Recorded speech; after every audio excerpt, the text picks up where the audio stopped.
Intimate partner volunteer, Constable Dylan. In this job, there are a lot of phone calls with people who need help, whether they want to hear from police or not. We might have our initial contact not be so pleasant, and then they call us back a month later. So it's about reaching out, making that contact. It's a long game, a way to keep abused people safe, to stop violence before it ends in tragedy. And it starts here with crime analyst Malin Enstrom. She reviews referrals made by police officers who may suspect domestic violence and scours police reports looking for more than just arguments and assaults. Property damage, it could be smashed phones, it could be harassing phone calls, it can be stalking. A damaged oil tank may not stand out to an officer on the street, but it could set off alarm bells for this crime analyst. It's all about connecting the dots, and trying to be preventative instead of reactive. They're a team of 3 that gets about 2,000 referrals a year. Work often goes home with them. There's been a lot of sleepless nights in our unit, amongst us and our analyst. A lot of late night texts to say, how you doing? Do you think she's okay? The IPV unit isn't just about catching the bad guys. It's about being there for people who need it most when they need it most. And it's about patience. So when you finally break through to that victim where they're ready, hey Lindsay, hey Nadia, I'm ready. It's huge. It makes you want to keep going. Yeah, it's heartwarming, and it's we've had a few high fives in the office. The job can take its toll. And then there are the cases they'll never forget. As Courtney's mother, I cannot accept that we may never find her. I cannot accept that her son will never know where his mommy is. It's difficult, especially with somebody like Lisa Lake. We developed a very close relationship throughout that investigation.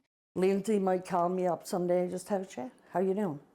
We were supposed to have a birthday mass for Courtney last Wednesday, but probably a week before that, Lindsay called me and she said, now I know Courtney's birthday's coming up. Don't forget to let me know about the mass, remind me and stuff like that. Oh, she's a godsend. She's a darling. It's heavy, especially in, we haven't found Courtney's body yet, and that is going to be an investigation that I will take for the rest of my career, because we told her we'd find her, and I won't stop till I find her.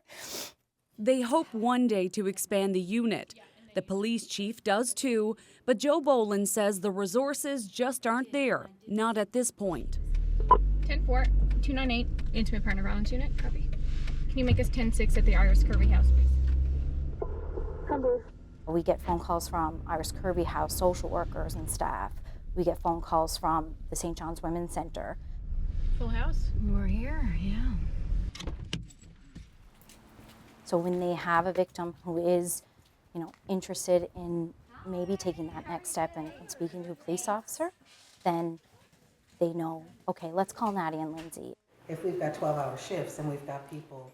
You can run the full gamut of emotions at the Iris Kirby House in a week. We can see a woman come in with a broken bone on a Monday, and we can have a birthday party for a 7-year-old on a Tuesday. Hi, things going well in the office today? All is going well, yeah. Excellent. Iris Kirby House opened in 1981 with a mission to provide shelter and a safe haven for women and children who are experiencing domestic violence. Green worked there in the 1980s and has seen a shift in the number and backgrounds of people the center serves. We had 13 women and 15 children with 5 different languages, and we're a very non-diverse staff right now. So we didn't know any of those languages, so we were out Google Translate, getting women to speak into the phone, and with women going around. Some years we've had up to 15,000 calls. An increase in new Canadians, international students, women fleeing gang violence on the mainland, and women lured through dating apps into sex trafficking. We're sleepy little Newfoundland, right? We'll give you a cup of tea with carnation milk and we'll put a little quilt over you and all is good, but we are seeing, in urban, we're seeing the same types of situations that you would see anywhere in a larger centre. And the security system on many of the doors is armed all the time. The challenges facing women, however, haven't changed much. So the whole perimeter of the building is covered.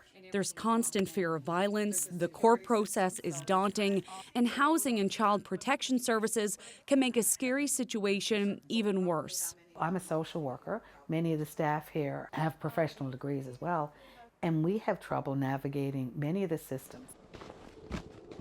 On the west coast of Newfoundland, Shauna Park wears two hats. Police officer and animal welfare worker. I've heard stories and I've seen situations where people would be in a violent relationship and they know that the minute they walk out, that pet is going to be hurt or destroyed or killed or just even neglected. It's a major barrier for women trying to leave. As an animal lover myself, I know that if something happened to one of my pets, I'd be absolutely devastated. Park runs the Pet Safekeeping program for the Corner Brook area, reconnecting pets with their owners and finding foster homes. She's helped by the SPCA, the City Pound, and a local veterinarian. So are you often driving around with these pets, bringing them to foster homes? Are you that hands-on? Oh, absolutely. Yeah. Absolutely. It's more work, but Park says it's worth it for reunions like this. I brought that pet directly to her. I didn't think a dog could cry, but this dog cried, and this lady started to cry, and before I know it, I'm there with the tears rolling down my cheeks, and she's hugging me and saying, you know, if it wasn't for this program, I would still be in that situation, and someone would be hurting me every day. Ariana, Kelland, CBC News, Curling.